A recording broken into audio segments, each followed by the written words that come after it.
eu e você, então, pudéssemos desfrutar dessa leitura. Então, o que Moisés está tendo aqui é um vislumbre, é uma inspiração divina para pôr no papel, para pôr, né, na escrita aquilo que Deus o está inspirando a escrever. Então, quando Moisés começa a escrever a palavra, começa a escrever Gênesis, Deus começa a trazer inspiração para ele e ele começa a palavra com esses versículos que nós acabamos de ler.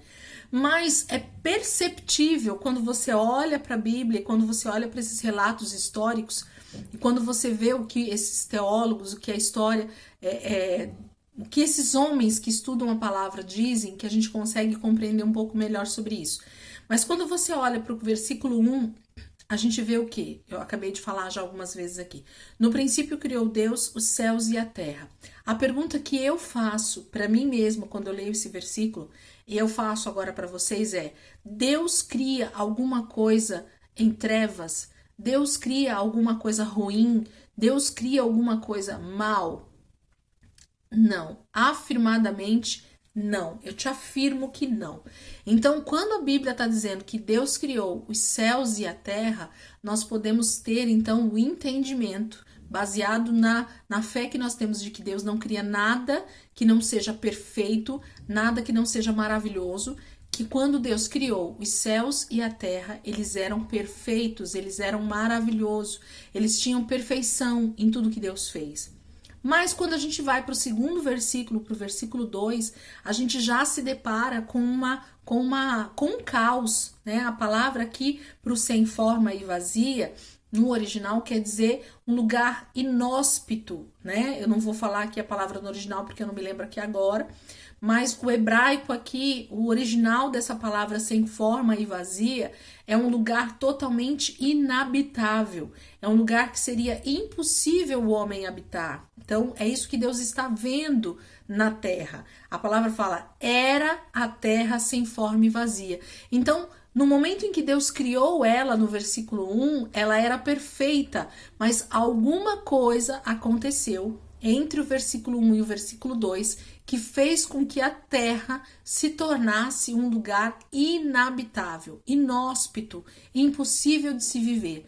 E aí, por isso, Deus vai então refazer, vai então dar início à sua criação novamente e pôr todas as coisas em ordem que estavam em desordem. Isso é o processo da criação ali. Isso quando você vai para a história, quando você vai para a teologia, você encontra diversos teólogos tendo essa afirmação do que eu estou falando aqui para vocês, ok? Então, entre o versículo 1 e o versículo 2, houve alguma coisa, tem um tempo que a Bíblia não vai descrever, não vai falar para nós, não existe essa informação em lugar nenhum, nenhum homem na história teve essa informação, porque Deus não deixou essa informação para nós, mas nós sabemos que algo aconteceu. Para alguns historiadores, só para efeito de conhecimento de vocês, para alguns historiadores, para alguns teólogos, para alguns cientistas, o que houve entre o versículo 1 e o versículo 2 é justamente o chamado Big Bang, né? Que é aquela destruição de um meteoro na Terra, em que destruiu tudo, em que os dinossauros foram extintos. Então a gente sabe que houve uma primeira criação, houve uma primeira terra que havia sido criada por Deus e que era perfeita e que tudo estava no seu devido lugar, mas com a queda desse meteoro, que eles chamam na ciência do Big Bang, houve essa destruição. Elisângela, o que é o Big Bang segundo a palavra de Deus? Esse é um entendimento meu e esse é o entendimento de alguns teólogos. Nós não podemos afirmar que seja exatamente isso, porque a Bíblia não diz isso. Mas segundo alguns estudos ou alguns versículos que Deus deixa dentro da palavra de Deus, traz esse entendimento para nós. A palavra, o que pode ter acontecido entre o versículo 1 e o versículo 2 é justamente a rebelião de Satanás no céu, né? Ele se rebela contra Deus e Deus então lança do céu para a terra com uma terça dos anjos que se tornam demônios. Então, a gente acredita que o que acontece entre o versículo 1 e o versículo 2 é a queda de Lúcifer, tá bom? Que tá lá em Isaías, tem outros versículos que falam sobre a queda de Satanás. Então, a gente acredita que foi isso que aconteceu, o chamado Big Bang para a ciência. tá? Então a terra se torna, a partir dessa queda, a partir dessa destruição que houve com a queda de Satanás do céu, a terra se torna sem forma e vazia, ela se torna inabitável, ela se torna inóspita. E aí as trevas cobriam a face do abismo. Então, quando Deus olhava para a terra, o que ele via era uma imensidão de trevas. Por quê? Porque todos esses anjos caídos estavam sobre a terra. Eles haviam destruído, com essa queda desses milhares e milhares de anjos que caíram do céu, eles destroem a terra que Deus havia criado perfeito. E a palavra fala que havia trevas sobre a face do abismo. Tudo estava destruído. Mas Deus, como ele é criador e como ele é restaurador de todas as coisas e como ele tinha um plano perfeito para a humanidade, desde a fundação do mundo, desde eternidade a eternidade, Deus já tinha todo o plano traçado. Então ele decide pôr em ordem aquilo que estava em desordem. E aí entra o versículo 3 que nós acabamos de ver. Então a terra era sem forma e vazia, ela estava em trevas, havia escuridão sobre a face da terra, havia trevas, havia rebelião, havia Satanás e os anjos caídos que já estavam vivendo aqui na terra, ok? E aí no versículo 3, Deus diz assim, eu vou pôr tudo em ordem, e ele diz, haja luz. Então Deus traz luz sobre as trevas. Por isso que o versículo vai dar continuidade dizendo isso para nós. E houve luz. Quando Deus fala haja luz, onde Deus traz luz, a luz nasce. A luz aparece. A luz é feita. A luz é criada, ok? Versículo 4. E Deus viu que a luz era boa e separou a luz das trevas. Por que Deus não falou, ele separou a luz da noite? Ok? Por que não? Porque a luz estava sendo colocada ali naquele momento para justamente subjugar as trevas. O que é subjugar? A luz precisava ser maior do que as trevas sobre a terra. Por quê? Para que Deus pudesse criar todas as coisas novamente. Então, a luz, que é o próprio Deus, ela precisa sempre subjugar as trevas, ok? Em toda a palavra a gente vai ver essa questão da luz ser intensa. Quando nós chegamos num local, num quarto, onde está escuro e nós então apertamos o interruptor e acendemos a luz, fica algum espaço naquele quarto escuro? Não, né? Naquele quarto imediatamente entra a luz e as trevas elas vão embora.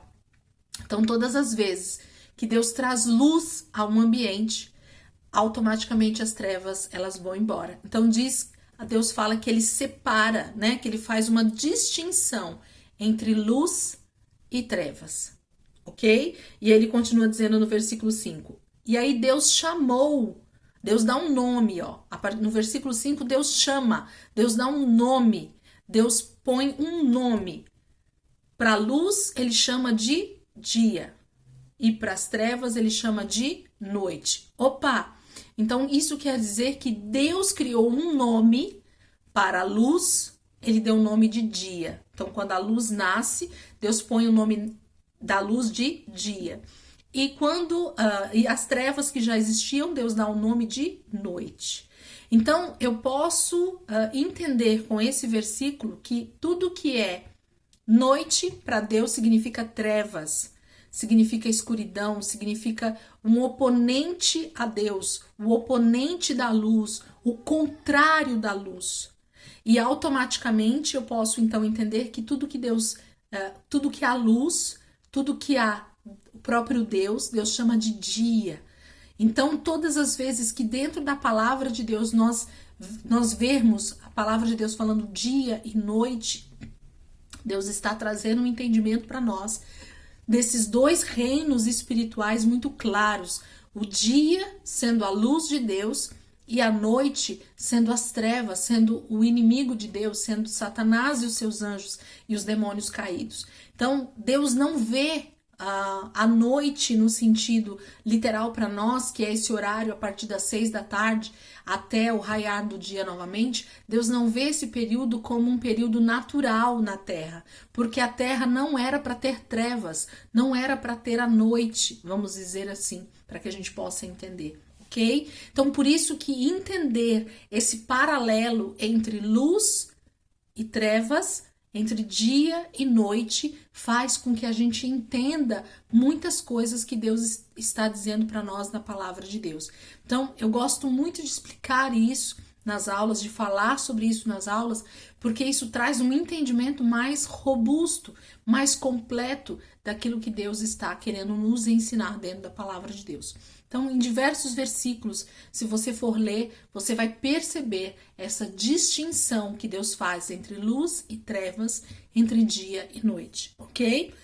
Então, nós temos já 4 coisas muito bem distintas aí para nós: luz e trevas, dia e noite. Eu quero ler esse outro versículo de 2 Pedro, de 1 Pedro 2,9. Olha o que Deus fala para nós sobre luz e trevas. Deixei aqui marcado. 1 Pedro, capítulo 2, versículo 9. Diz assim: Vocês, porém, são geração eleita, sacerdócio real, nação santa, povo exclusivo de Deus, para anunciar as grandezas daquele que os chamou das trevas para a sua maravilhosa luz. Então, onde é que eu estava antes de ser chamado por Deus, antes de ser então atraído para Deus, antes de conhecer essa salvação que vem através de Cristo Jesus para nós? Onde é que eu estava? A palavra diz que eu estava em trevas, eu estava na escuridão. Então, quando a gente diz que uma pessoa que ela não conhece a Deus, que ela não se rende a conhecer a Deus, a entender quem Deus é, ela está em trevas, ela está nessa escuridão, onde a luz não encontra lugar, onde Deus não trouxe essa revelação da luz. Por quê? Porque ele termina o versículo dizendo isso, que nós somos então geração eleita, sacerdócio real, nação santa, povo exclusivo de Deus, para anunciar. Então, nós que já estamos na luz, fomos chamados para anunciar as grandezas daquele que os chamou das trevas para a sua maravilhosa luz. O nosso propósito, você que já está na luz, o teu maior propósito é então anunciar as grandezas de Deus para também chamar outros que estão nas trevas para a maravilhosa luz.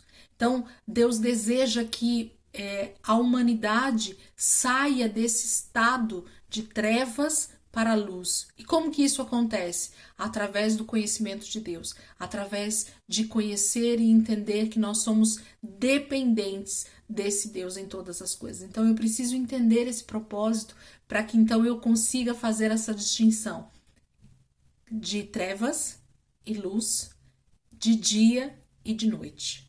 Então, vocês entenderam que eu disse que Deus criou o nome dia e noite. Deus chamou o dia de luz, ele deu esse nome, e a noite de trevas. Então, todas as vezes que Deus usa esses termos, ele está falando sobre essa distinção de estado espiritual também, né? Então, alguém que está morto espiritualmente está em trevas, alguém que está vivo espiritualmente está na luz. Então, onde é que eu estou? Eu não posso estar em trevas e dizer que sou da luz, porque onde há luz não existe trevas, mas eu também não posso dizer que eu estou nas trevas e sou da luz, porque não há condição, né? Não existe o mesmo lugar. A ciência também fala sobre essa questão de onde a luz chega, as trevas elas têm que sair. Isso é uma lei aí da física, não sei explicar isso de forma natural,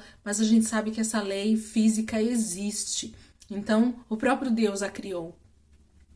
Em Gênesis 1:3, Deus já fala sobre isso, que onde há luz, não existe trevas. Onde há trevas, é porque não existe luz, né? Então, a gente tem isso muito claro.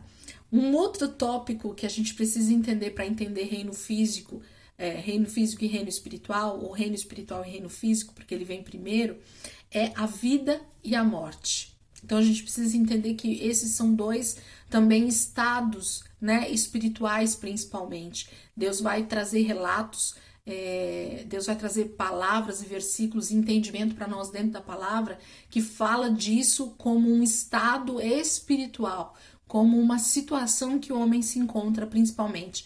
Tem a parte natural, a parte física, alguém que tem vida, que está vivo, e alguém que está morto, que já não tem mais vida, que morreu, sim, mas a Bíblia ela vai muito mais além do que isso, ela vai nos trazer uma distinção do que é reino espiritual e do que é reino físico, do que é estar vivo espiritualmente e do que é estar morto espiritualmente, do que é ter vida em Deus e do que é estar morto para Deus, ok? Então vamos pegar esse versículo que está em Deuteronômio 30, versículo 15. Vamos pegar aqui Deuteronômio, capítulo 30, versículo 15. Deuteronômio, capítulo 30, versículo 15. Diz assim: durante todo esse capítulo, a partir do verso 11, Deus vai começar a falar sobre vida ou morte, né?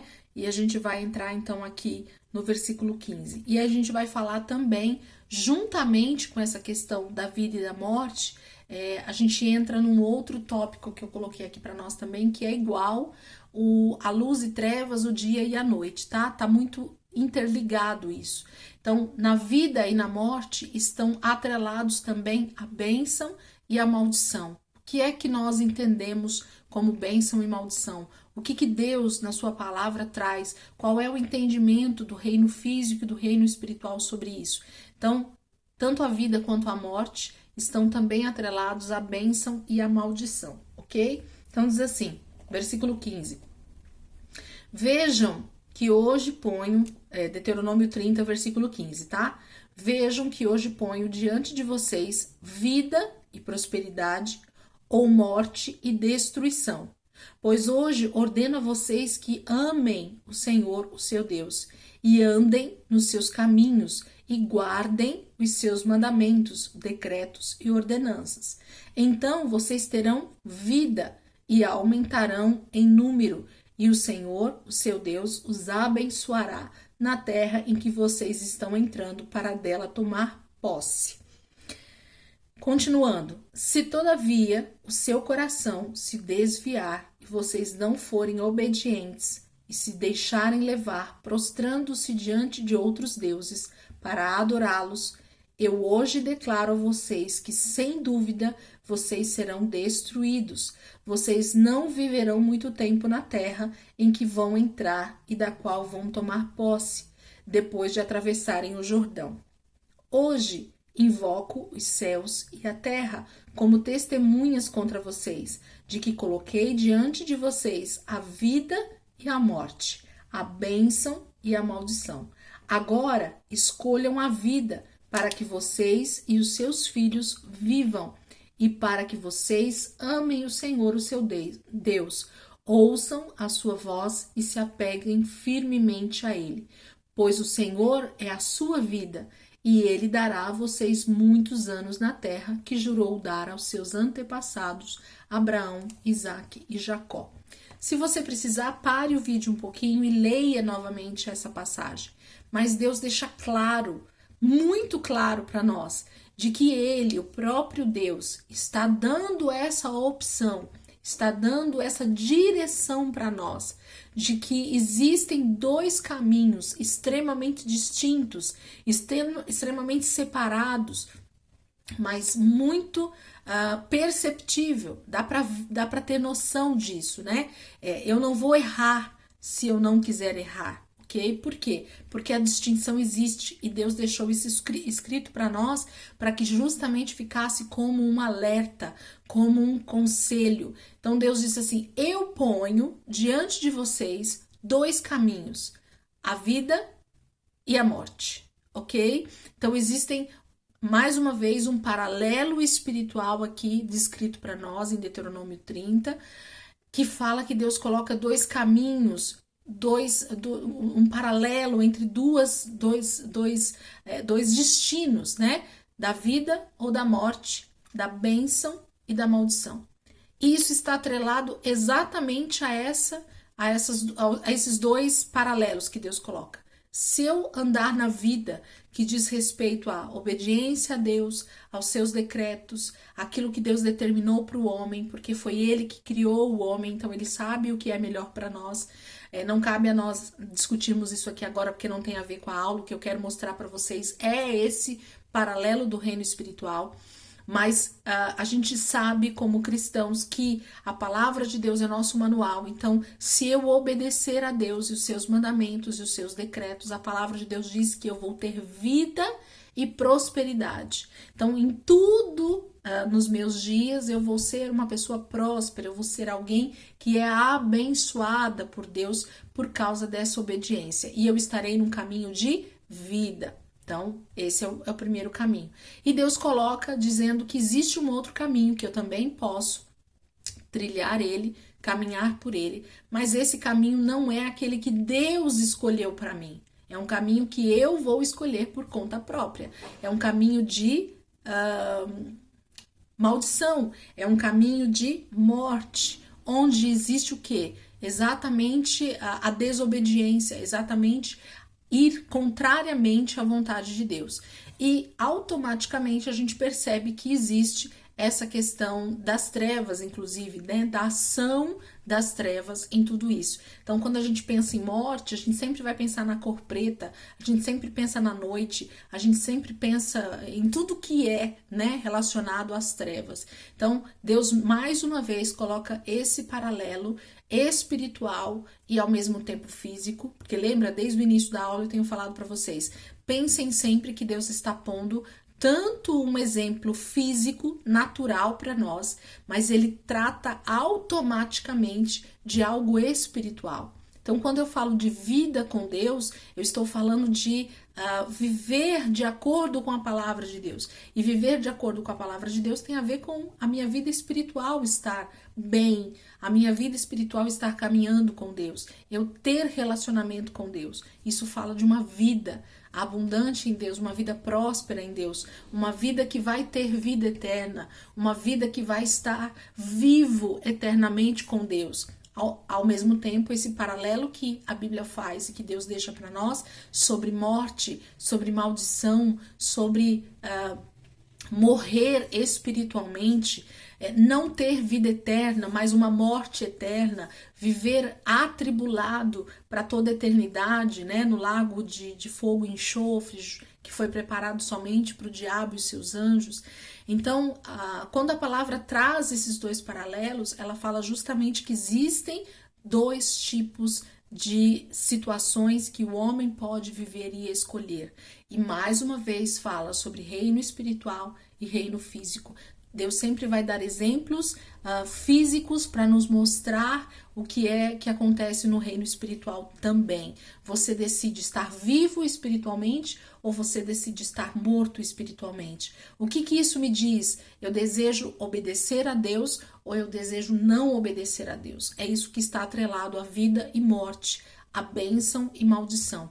Muitas pessoas, infelizmente, distorcem essa palavra bênção, né, hoje em dia, principalmente nos últimos séculos, por falta de entendimento do que a palavra de Deus quer dizer com bênção, do que a palavra de Deus quer dizer com maldição.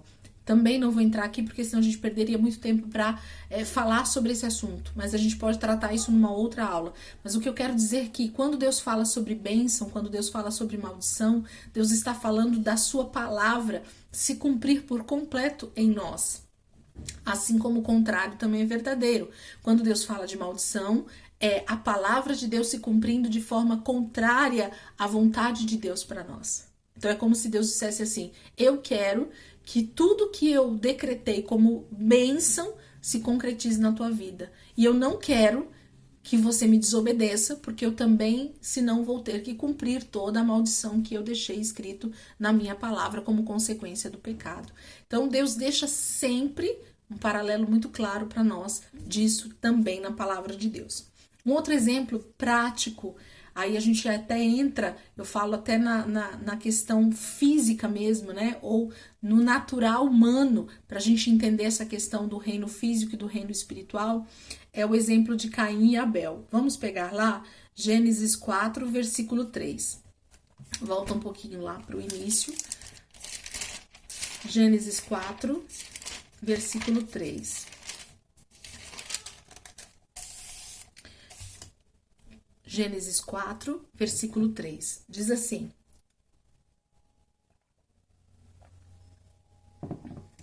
Passando algum tempo, Caim trouxe do fruto da terra uma oferta ao Senhor. Abel, por sua vez, trouxe as partes gordas das primeiras crias do seu rebanho. E o Senhor aceitou com agrado Abel e sua oferta, mas não aceitou Caim e sua oferta. Por isso Caim se enfureceu e o seu rosto se transtornou. O relato de Caim e Abel é um relato claro e extremamente visível para nós no reino físico do que acontece no reino espiritual. Ângela, por que você está dizendo isso? Porque essa palavra já traz de início para nós um exemplo claro de alguém que decide, então, honrar a Deus, obedecer a Deus, e então ser aceito por Deus, e aquele que então decide fazer as coisas da sua forma, do seu jeito, de qualquer maneira, desobedecendo a Deus, e automaticamente não vai ser aceito por Deus. A palavra é clara em dizer para nós que existem dois irmãos, dois meninos, Caim e Abel, numa idade mediana, eles eram jovens adultos, vamos dizer assim, a gente acredita que seja nessa idade que isso tenha acontecido, e esses dois jovens, então, em conjunto, decidem oferecer uma oferta ao Senhor. E a palavra é clara, e ela começa dizendo de que maneira ou como cada um desses jovens, então, faz essa oferta ao Senhor. Vamos ler novamente para a gente entender isso de forma clara? Olha só. Versículo 3. Passado algum tempo, Caim trouxe do fruto da terra uma oferta ao Senhor. Abel, por sua vez, trouxe as partes gordas das primeiras crias do seu rebanho. E o Senhor aceitou com agrado Abel e a sua oferta, mas não aceitou Caim e sua oferta. Por isso Caim se enfureceu e seu rosto se transtornou. A palavra, ela coloca sempre em ênfase para nós aqui que Deus aceita o ofertante e em seguida a sua oferta. E Deus não aceita o ofertante e depois a sua oferta. Então, o que esse exemplo de Caim e Abel traz para mim é que o que Deus sempre vai ver primeiro é o ofertante. É de que maneira eu me achego a Deus, de que maneira eu estou eu estou ofertando algo a Deus. Então, o primeiro a ser analisado aqui por Deus é o ofertante e não a oferta. Muitas pessoas realçam, né, a oferta de Caim e de Abel. E não é verdade. A Bíblia não está dizendo que o problema é a oferta em si, ainda que também a gente tenha um problema aí. E aí entra dentro da questão de primícias. Quem não assistiu a aula anterior, volta lá e assiste, que você vai entender perfeitamente. Eu explico esse versículo de forma minuciosa, ok? Então, por isso que eu não vou entrar aqui no caso. Volta lá e assiste que você vai entender o que eu falo sobre essa questão da oferta.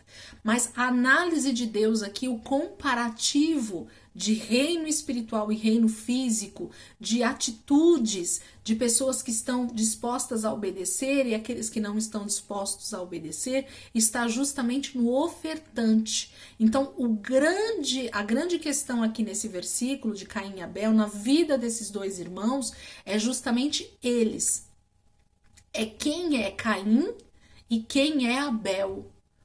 Qual é o coração de Caim e qual é o intuito de Caim e qual é o coração e o intuito de Abel. Então, a gente pode perceber que a análise de Deus sempre vai primeiro para o ofertante, principalmente nesse caso do que nós estamos lendo. Então, o que Deus vai olhar primeiramente na minha vida e na sua vida é a essência, é a motivação, é o que eu realmente estou decidido a fazer. É isso que Deus vai olhar. E aí, quando Deus olha para Caim, Caim vê alguém que está desprezando o altar, desprezando a oferta, trazendo a sobra, porque algumas versões relatam que o que Caim traz é o final da sua colheita, é o que sobra da sua colheita, é o que ele traz aqui para o altar como oferta. Ao invés disso, Abel traz a primícia, a primeira cria, a cria melhor que ele tem no seu rebanho. É essa que ele traz como oferta. Então, o que Deus está analisando é, no momento em que eles foram então separar essa oferta, qual era a motivação real do coração deles. Porque Deus nunca pediu ofertas para homem nenhum. Porém, a oferta demonstra o que está dentro do meu coração. Então, ter um entendimento desse reino espiritual, de que Deus não está interessado exatamente na sua oferta, ou na quantia dela, ou no valor numérico que ela tem, mas sim de que maneira o meu coração está posicionado, de como eu vejo essa atitude diante de Deus e por que eu estou fazendo isso diante de Deus, aí sim, essa oferta então passa a ser vista de outra maneira por Deus, e aí entra essa questão da aceitação ou não aceitação. Mas Caim e Abel é um relato visível do que é no reino físico e do que é no reino espiritual. Por que você está falando isso, Elisângela? Porque Caim representa o verdadeiro adorador, aquele que entende as verdades de Deus, aquele que chega diante do altar com integridade, com uma oferta verdadeira, com um coração extremamente voltado para Deus. E Caim é aquele que realmente tem uma essência maligna, que tem uma essência nas trevas e que infelizmente não consegue pôr isso de forma obediente diante de Deus. Por quê? Porque a sua essência, porque o seu coração, ele está totalmente distorcido, ele está totalmente desalinhado com o reino espiritual. Então, o relato de Caim e Abel, ele é o primeiro relato para nós de um paralelo espiritual entre dois tipos de homens espirituais. Um homem espiritual em trevas e um homem espiritual na luz. Um homem espiritual guiado totalmente pela carne, pelo desalinhar de Deus, e um homem espiritualmente alinhado às coisas de Deus. Por isso que Caim não é aceito e por isso que Abel é aceito. Porque, na verdade, o que Deus sempre vai avaliar é o nosso interior, o nosso entendimento, a nossa obediência à sua vontade e à sua palavra. É isso que Deus vai olhar, é isso que Deus vai analisar sempre. É esse paralelo que a gente vai ver em diversos outros exemplos, que talvez a gente vai falar de alguns aqui, mas essa é a principal essência de todos esses exemplos. Vamos ver um pouquinho o exemplo também